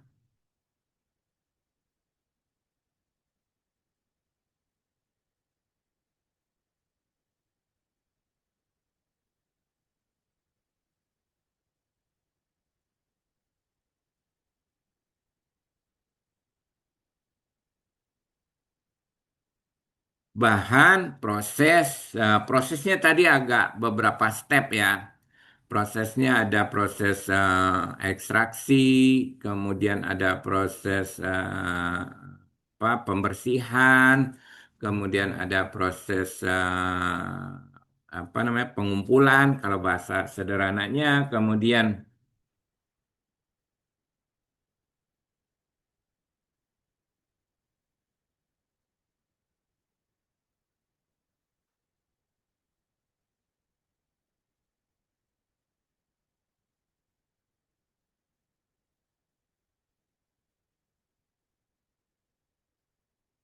oke itu untuk ke kelompok ini ya. Kok nggak mau turun deh. Oke. Selanjutnya masih mirip ya. Eh, ada flokulan, ada katalis. Nah, ini nanti katalis Bapak dan Ibu berhati-hati. Kebanyakan sih katalis ini kan tidak bereaksi dengan bahan. Dia akan tidak ikut. Nah, ini prosesnya seperti apa pemisahannya? Apakah ada bahan tambahan lain yang dimasukkan sehingga katalisnya nanti tidak bergabung dengan bahan menjadi produk utama?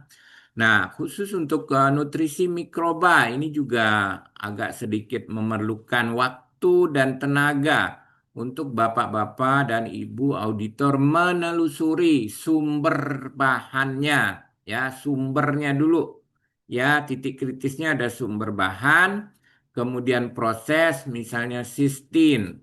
Ini ada sumber yang dari hewan enggak? Ya, glisin, niasin, pepton, riboflavin, ya, ada tiamin. Ini jenis petamin, kemudian ada penyerap enzim, ya, dietil amino etil selulos. Nah, ini selulos kan ininya. Kemudian ada resin penukar ion, ada kelompok bahan penolong lainnya, termasuk bahan seperti arang aktif ya, kemudian ada alumina. Nah, fragrant sama flavor ini tidak kalah rumit ya, karena ini prosesnya cukup banyak tahapannya sehingga memerlukan apa namanya bahan-bahan yang eh, apa namanya yang perlu kita pastikan. Kembali lagi tadi titik kritisnya ada di sumber bahan, proses detail masing-masing, termasuk bahan tambahan, bahan penolong, bahan pembersih dan bahan kemasan, kemudian baru ke produk akhir. Ini, nah sumber-sumber kalau yang umum adalah bahan penolong, bahan tambahan pangan, ada batas-batas maksimum yang diperbolehkan. Sehingga Bapak dan Ibu mau tidak mau tetap harus belajar juga mengenai toyibnya. Jangan sampai Bapak dan Ibu sudah merekomendasikan ternyata itu tadi seperti yang tadi dilarang pada karena auditor tidak update informasinya mengenai toyib. Ternyata dia menggunakan tadi pewarna yang dilarang. Lah, nanti heboh kan? Lah, kok ini dapat sertifikat halal tapi mengandung pewarna yang dilarang? Lah, piye gimana itu ngauditnya? Kok bisa lolos? Ya, jadi ya itulah tadi pentingnya persiapan bagi Bapak dan Ibu semuanya calon auditor ya. Nah, kelompok berikutnya adalah produk biologi ya. Produk biologi ini memang sedikit, tapi tidak kalah penting dan rumit prosesnya ya. Ada antibodi, ada hormon, ada produk sel punca ya, sel punca atau stem cell kan itu ada yang bersumber dari manusia. Ya, nah itu kan udah ada ketentuan dari MUI ya bahwa yang bersumber dari manusia itu tidak diperbolehkan kecuali untuk pengobatan. Ya, nanti Bapak dan Ibu yang berlatar belakang biologi, kimia, farmasi diharapkan untuk bisa melakukan audit di kelompok produk-produk ini. Ya, ada imunosera, ada peptida, ada nukleotida, ada asam nukleat, ada kultur mikroba, ada ragi, ada rekombinan DNA.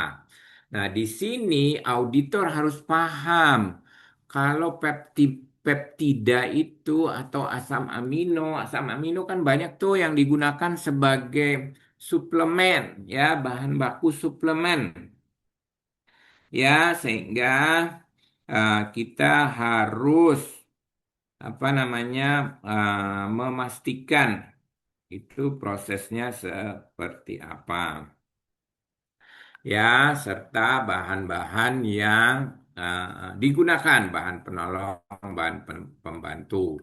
Ya, nah salah satu contoh-contoh yang saya sampaikan itu ada rituximab ya, trastuzumab eh, untuk mengobati kanker payudara, infliximab ya untuk mengobati penyakit autoimun.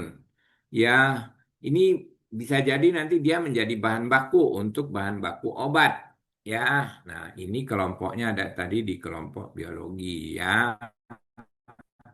Nah, ada hormon pertumbuhan, ada insulin, ada testosteron, ada hormon tiroid yang biasa tuh yang dipakai untuk suplemen kesehatan agar ototnya membesar ya, dihasilkan. Nah, itu sumbernya dari mana?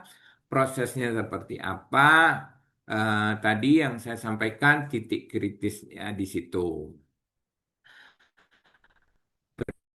Adalah sel punca ya Bapak dan Ibu. Produk sel punca yang pasti sumbernya dulu ya. Produk biologis yang mengandung sel punca yang memiliki potensi untuk memperbaharui diri dan berdiferensiasi menjadi berbagai jenis sel dalam tubuh. Nah, itu ada sumber dari pusar bayi misalnya.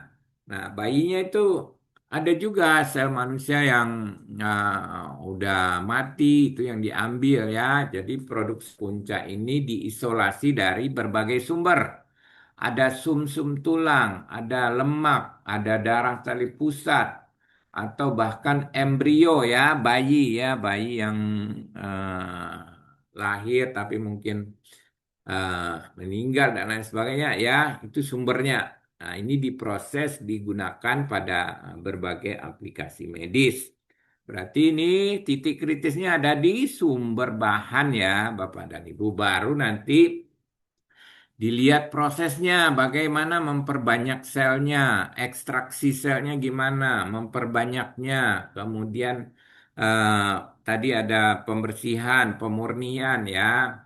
Kemudian ada vaksin, bahan baku vaksin itu umumnya kan apa namanya dari hewani juga ada ya, sumber dari hati monyet misalnya sumbernya ya. Nah, itu kita pastikan sumbernya dari mana, termasuk juga protein terapetik ya. Berikutnya ada asam amino ya, itu jenis bangunan protein. Ini bisa bersumber dari hewani atau nabati. Ada peptida. Nah, sumber peptida itu ada yang hewani dan ada yang nabati. Ya, nah tinggal Bapak dan Ibu nanti melakukan scientific judgment investigasi, termasuk juga kultur mikroba ya, kultur mikroba ada medianya, ada sampelnya. Nah, medianya yang digunakan apa? Ini yang sering terlewatkan ya. Medianya mungkin pepton. Nah, kita harus telusuri pepton ini sumbernya dari mana? Ada potensi nggak dia mengandung unsur-unsur atau residu dari non halal. Nah, ini salah satu contoh ya sel punca dari tahapan proses serta titik kritis kehalalannya, sumber dan pengambilan bahan baku. Jadi, langkah pertama pengambilan jaringan dari donor ya, bisa dari diri sendiri atau dari orang lain. Sumber umumnya itu tadi sumsum tulang, jaringan lemak, atau tali pusat, atau darah tepi ya. Nah, titik kritisnya pastikan sumber donor tidak dilarang sesuai syariat ya, sesuai syariat. Kemudian baru diisolasi selnya. Di situ ada proses, ada sistem mekanis, dipecah dulu selnya, kemudian digunakan enzim untuk memecah ikatan antara sel, kemudian baru disentrifuge. Nah, titik kritis ini kalau dia memecahnya pakai enzim, berarti kita harus tahu enzimnya pakai apa, jenisnya, dari bahan apa ya, Bapak dan Ibu. Setelah itu baru dikarakterisasi atau di screening selnya ya, sebelum diperbanyak nih. Tadi kan di ekstrak, diisolasi, kemudian dimurnikan atau dipisahkan impuritisnya, kemudian baru diperbanyak. Nah, diperbanyak nanti dilihat lagi.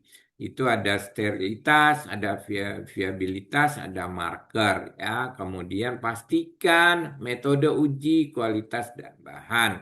Kemudian setelah itu baru diternakkan ya, diperbanyak. Ya, kalau diperbanyak berarti ada lagi namanya media tumbuh. Ya, ada nutrisinya. Nah, nutrisinya ini pakai apa? Titik kritis lagi ya, Bapak dan Ibu semuanya.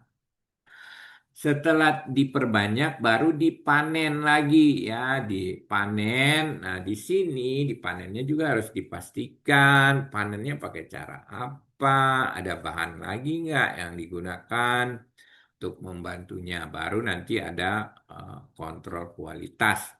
Secara umum kita perlu tahu tahapan setiap detail. Makanya kalau produk-produk yang gini auditnya nggak bisa cepat. Biasanya kadang 2 hari, 3 hari gitu. Berikutnya adalah produk bahan titik kritis produk rekayasa genetika. Produk rekayasa genetika itu kelompoknya sedikit ya. Produk DNA rekombinan, transplantasi sel puncak, kemudian transplantasi inti, ada teknologi hibridoma, plasmid, dan genetik lainnya. Nah, ini Bapak dan Ibu perlu sekali kehati-hatian untuk menentukan bahan. Pertama tadi ya, titik kritisnya ada di bahan, sumber bahannya dari mana. Selnya diambil dari mana, punya siapa, kemudian proses pengambilannya ya. Kemudian juga setelah dapat, kemudian apa namanya, diisolasi, kemudian baru diperbanyak ya, kemudian baru dipanen ya, itu prosesnya. Berikutnya Bapak dan Ibu, oh ya, ini udah masuk kita ke jasa transportasi ya. Oke, mungkin saya buka dulu pertanyaan satu dua ya, supaya nanti keburu ininya. Coba saya lihat ada yang bertanya. Izin ke toilet. Oh ya, berarti di itu nggak ada ya pertanyaan di chat. Saya kasih dulu kesempatan satu yang raise hand. Silakan. Ibu Reski, silakan Ibu. Terima kasih. Assalamualaikum warahmatullahi wabarakatuh. Pak, langsung saja tadi sempat dijelaskan bahwa eh, kita sebagai auditor itu perlu mengupgrade ilmu tentang bahan-bahan yang berkaitan dengan biologi dan kimiawi sehingga menghindari kemungkinan sudah terbit sertifikat kemudian ditemukanlah kesalahannya di belakang. Nah, kalau misalnya Pak, case-nya seperti itu, terus langkah apa yang kita lakukan sebagai auditor halal untuk memperbaiki PPH pelaku usaha yang sudah keluar sertifikatnya, tapi pada kenyataannya ada kesalahan prosedur, Pak. Terus yang kedua, apakah ada sanksi sebagai auditor atas kesalahan yang terjadi tersebut? Terima kasih. Iya, kalau sanksi ya ada lah Bu, kan masing-masing organisasi ada ya pasti ya. Kan itu ada kode etik ya. Nah, kalau terjadi teledor, tidak teliti yang harusnya kita lihat karena kita buru-buru ya, tergopoh-gopoh karena eh, biasanya kan kalau tergopoh-gopoh tuh, wah pekerja udah mau balik nih. Shift 1 jam 3 udah mau bubar. Sementara ini masih proses audit. Nah, ini kadang-kadang ini. Nah, yang saya garis bawahi ya sebagai auditor, yang pertama tadi memang harus melakukan update informasi terkait apa yang akan kita audit ya. Jadi kalau kita nggak update, nggak tahu, lebih baik nggak usah audit. Kasih ke yang lebih tahu ya. Jangan gara-gara pengen hal yang sedikit, bukan mengecilkan ya, tapi kita nekat melakukan audit tanpa persiapan apapun. Sehingga itu harus betul-betul persiapannya. Nah, kalau udah terjadi, biasanya BPJPH yang melakukan investigasi. Ya, BPJPH melakukan investigasi dan kalau diketemukan ada unsur-unsur tadi yang Ibu sebutkan, nah BPJPH yang akan memberikan sanksi ataupun apa namanya teguran atau apa. Nah, itu ketentuannya ada di BPJPH sebagai lembaga sertifikasi. Di samping itu BPJPH juga memiliki pengawasan auditor ya. Nah, kalau saran saya sih itu paling. Tapi yang lebih penting adalah kesiapan Ibu sebagai auditor sebelum berangkat. Ya, itu kuncinya. Kira-kira bisa menjawab ya. Ya Pak, terima kasih banyak Pak. Oke, saya kasih satu lagi sebelum kita masih ada waktu 15 menit. Nanti ada beberapa slide lagi. Silakan, kalau ada yang masih raise hand tadi. Pak Iqbal, silakan Bapak.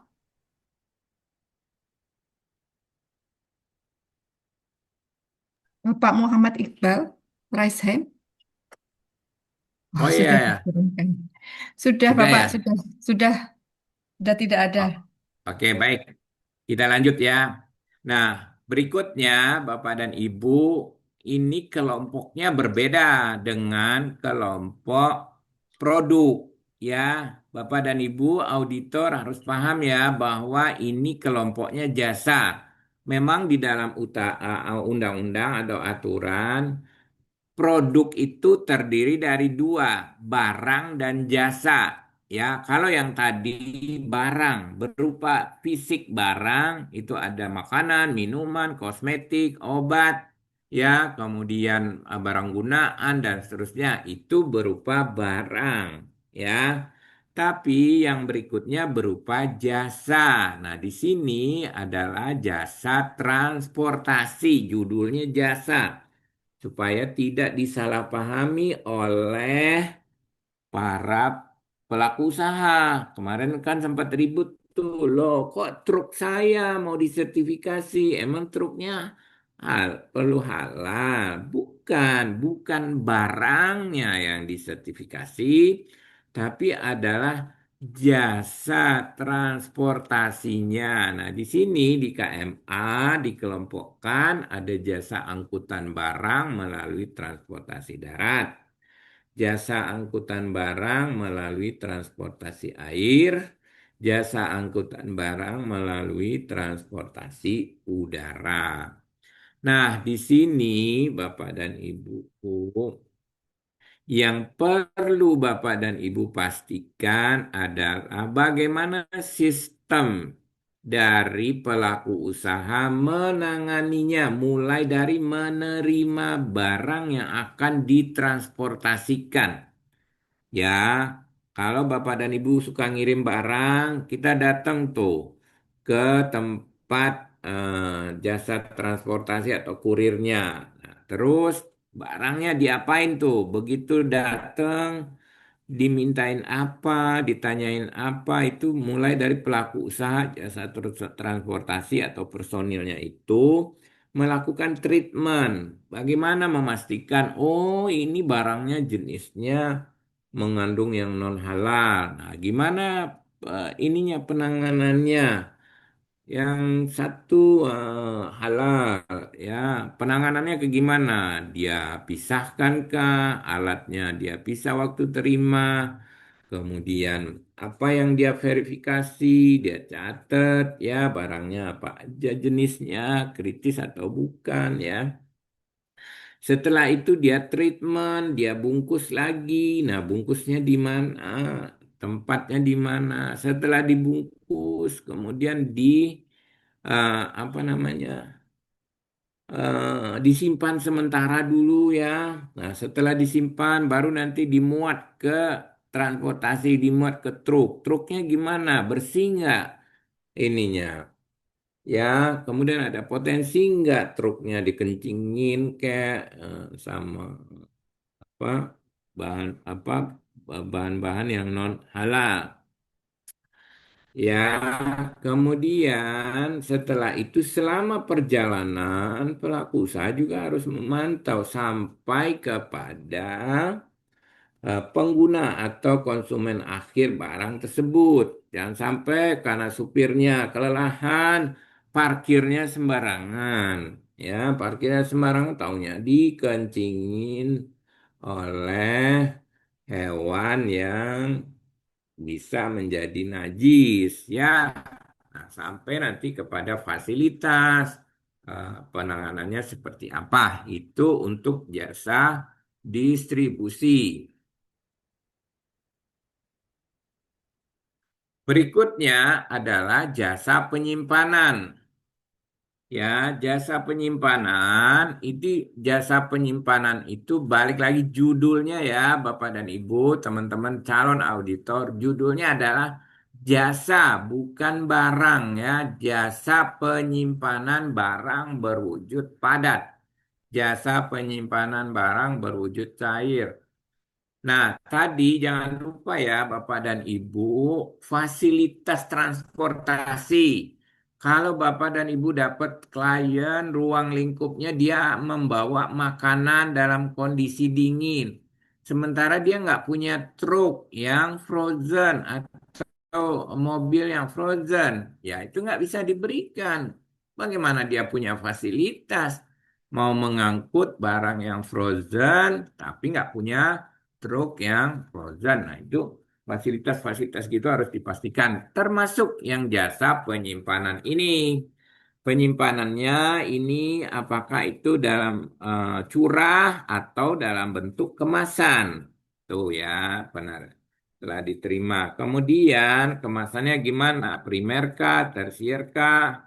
Ya, kemudian baru sistem penyimpanannya. Apakah dicampur ya? Kalau curah biasanya jangan dicampur. Sekarang warehouse-nya dingin untuk daging babi.